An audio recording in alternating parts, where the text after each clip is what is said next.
After natin makapag-warm up mga kaspero, nag-dive tayo dito. Medyo may kalaliman nito, around 18 to 20 meters mga kaspero. Bali yung nakita ko dito isang malaguno na di naman kalakihan, ngunit medyo malayo siya. At tinarget natin ito mga kaspero kung tatamaan. At eto yung nangyari, tinamaan naman, kaso napababa yung pagkatama, kaya hanggang shooting line siya. Nung paangat tayo, nakawala mga kaspero. Sayang, ito sana yung unang isda natin, pero okay lang, bawi na lang tayo next dive. At dito sa spot na to, lumipat kami at pababa pa lang ako, nakakita ako ng isang unicorn o surahan. Ngunit hindi natin pinana yun, gawa ng ramdam ko na may mas malaking lalapit. Kaya yung ginawa ko, tumapa ako, tapos nag-sandusting ako para ma-attract yung malalaking isda. At sa hindi katagalan, meron akong napansin na isang red bass mga kaspero. Hindi siya sa ilalim dumaan, kundi nasa taas siya. Malayo pa lang, kitang kita ko na, kaya yung ginawa ko, hinintay ko pa siya na lumapit. At ayun, medyo nahihiya pang lumapit, kaya hinintay pa natin ulit. At nung time na papunta na siya sa atin, pinana ko kaagad mga kaspero. At wala pala tayo sa site, kaya hindi tinamaan. Sayang, ito na yung pangalawang isda natin, pero hindi pa rin tinamaan. Pero sige lang, bawi tayo sa next dive natin.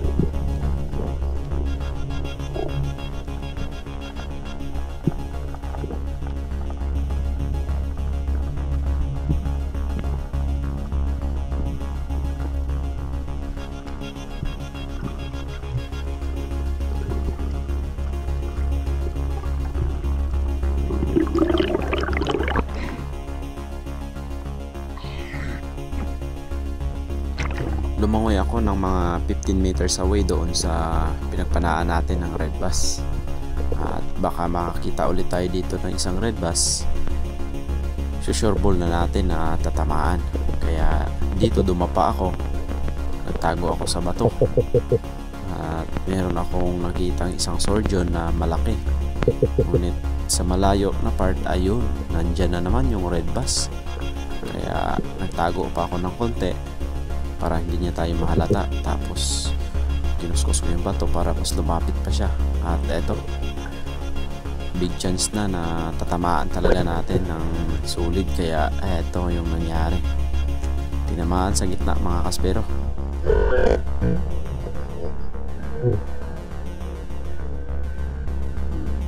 Meron akong napansin dito, isang papalapit na pating mga kaspero. Ayan, gustong kainin yung huli natin, ngunit natakot din siya kaya umalis din. Ayun, isang white tip na pating mga kaspero.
natin na secured yung isang red bus, meron ulit na nagpakita na isang malaking unicorn, kaya tinira ko na.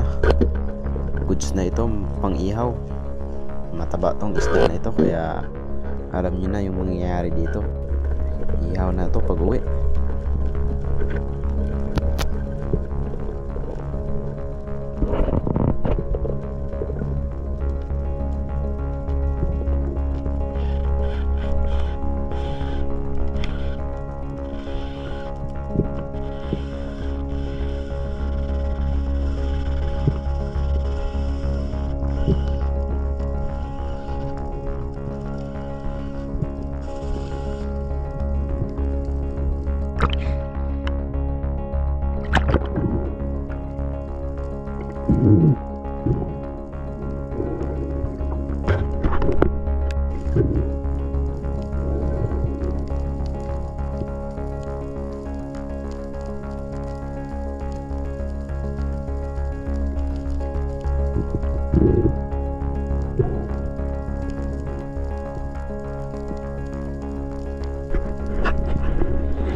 Meron akong nakita mga bait dito, may mga trigger fish, kaya nag-drop ako, naghintay, at yun, nagsialisan. Alam na pag gano'n, isang GT.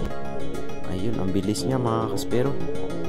Buti natamaan pa rin natin kahit medyo daplis, pero good holding shot naman yan. Hindi yan makakawala, gawa ng tagos doon sa kabila.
Karos bawal ta isa to kay da baon loro man bastos to ni papi. Pa-drop pa lang ako, meron akong nakitang isang kingmak. Yung unang kalabit ko, nakalock pala yung pana natin, kaya hindi natin na tira. Nung na-unlock natin, medyo napataas naman yung pagkatama, kaya sayang na darkness pa yung pagkatama natin. Pero okay lang, bawi tayo sa nagsisid natin.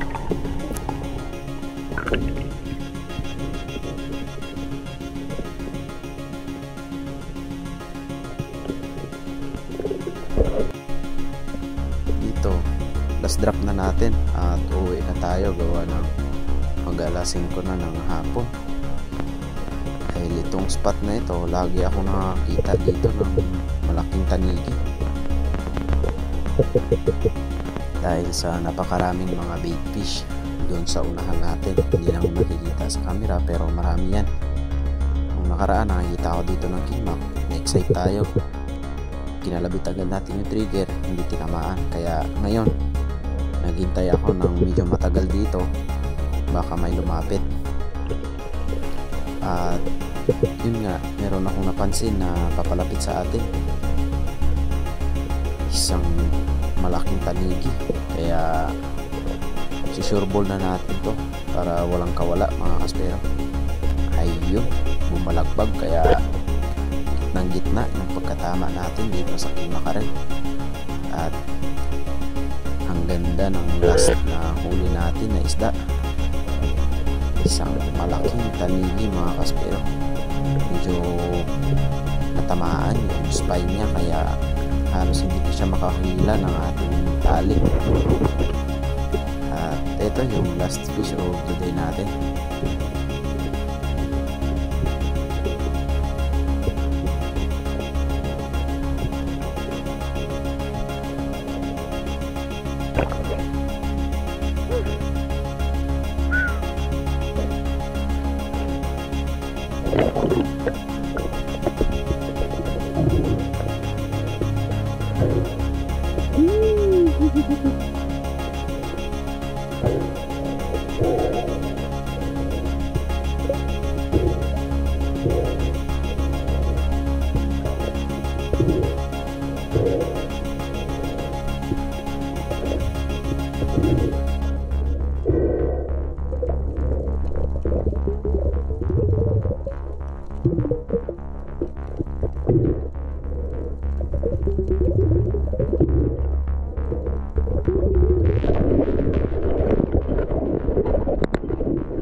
Hapon na mga kaspero, uwian time na.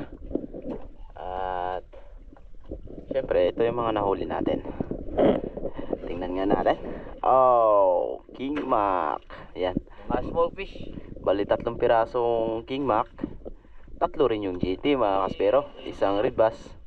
Yan yung nanay, yung last na nahuli ko mga kaspero.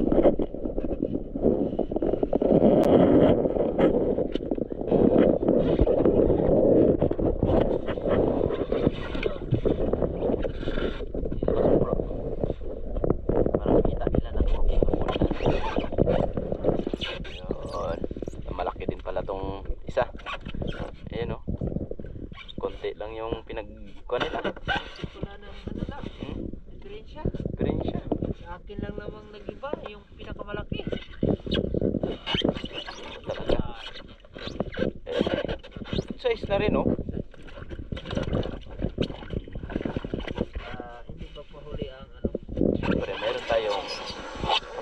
bass. Ayan mga kaspero. Red snapper. Oh.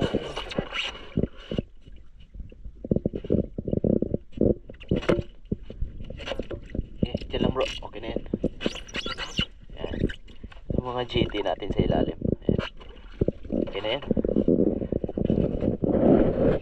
Kasi namin eh. Bana-bana lang namin. Ayan mga kaspero. Uwi na tayo.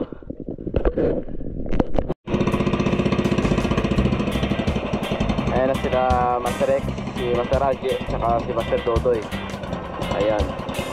Ayan, tatlo sila dito, tatlo rin kami sa bangka ko. Ayan, si Edwin yung bantay ng bangka ni Master Dodoy. Si Kuya yung bantay ng bangka ko. Ayan. Ahon na rin tayo. Uwi. Hapon na.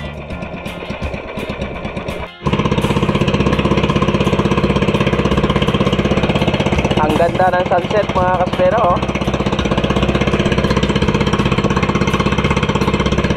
Yan yung Carabao Island mga kaspero, yung lugar na yan. Ayan. Tapos yung Boracay, ayun. Yung maliit na island, Boracay. Ayan. Tapos yung Tablas, ayan mga kaspero. Tablas, Romblon. And then yung maliit na isla, Romblon. And then yung malaki na yon, Sibuyan mga kaspero. Ang laki na Sibuyan. Oh, grabe taas.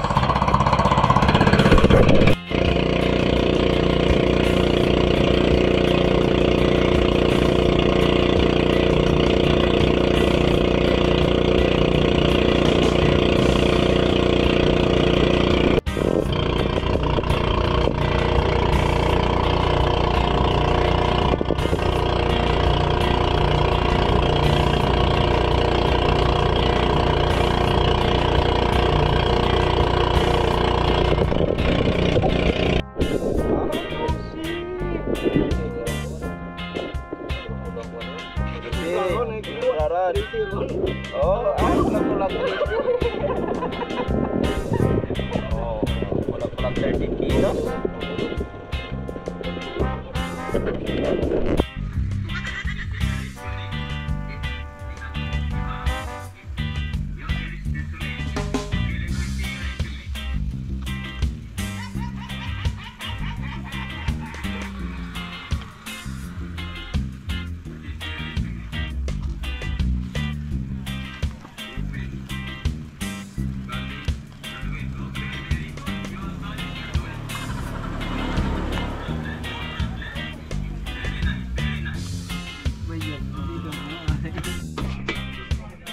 Wow!